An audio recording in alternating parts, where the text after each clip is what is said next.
Chào bạn, chào mừng các bạn đến với kênh Tiếng Việt miền Nam cho người nước ngoài. Hôm nay chúng ta sẽ học về shapes. I'm in love with the shape of you. I'm in love with your body. I-O, I-O, I-O, I. This body. Stop! Thương. Tròn vuông tam giác, vuông tròn giác, vuông vuông. Giác giác vuông vuông, giác vuông vuông, giác vuông vuông. Tròn vuông tam giác, tròn vuông vuông, tròn vuông vuông. So first, let's talk about how to ask question about what shape is this and how to answer this is something. Now, Thương will help me to ask and answer a question related to this. Thương will ask some question.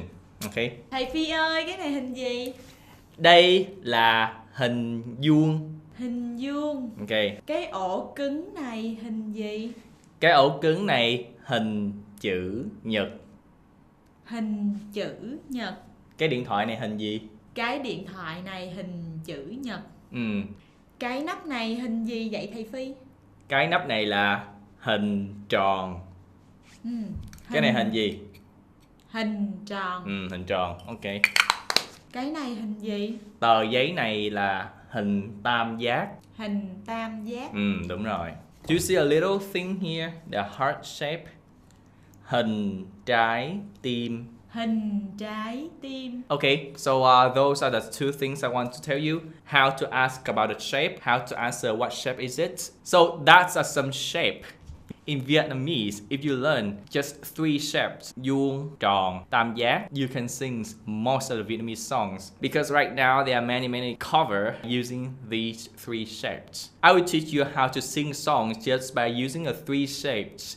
Vuông, tròn, tam giác. For any pitch that are rising high, you just say giác. For those that's like in the middle, the mid-level, say vuông. And for the notes that lower than that, you say tròn. For example, tròn vuông vuông vuông vuông tam giác.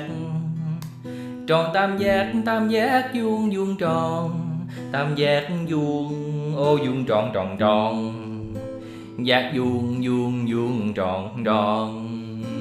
Tròn vuông vuông. Tròn giác vuông vuông tròn. Tam giác vuông vuông vuông tròn vuông vuông tròn. Tròn vuông tam giác tròn. Vuông giác vuông tròn vuông tròn. Tròn tam giác tròn vuông tròn. Giác vuông vuông tròn vuông giác vuông. Tròn vuông giác vuông vuông vuông tròn tròn. Giác vuông vuông tam giác vuông tròn tròn vuông giác vuông. And that's all. If you want to study on Skype lesson with us, check on the description. If you want to have self-study online classes, also check on the description. To support it on Patreon, check on our Patreon page, also again in the description. To watch more videos in the future, click on the subscribe button, turn on the notification so you won't miss any future videos. And see you on next Wednesday. Cảm ơn và hẹn gặp lại. Tròn vuông tam giác, vuông tròn giác, vuông vuông. Tròn vuông tam giác, vuông tròn giác, vuông vuông. Giác giác vuông vuông, giác vuông vuông, giác vuông vuông. Tròn vuông tam giác, tròn vuông vuông, tròn vuông vuông. Tròn vuông tam giác, vuông tròn giác, vuông vuông. Tròn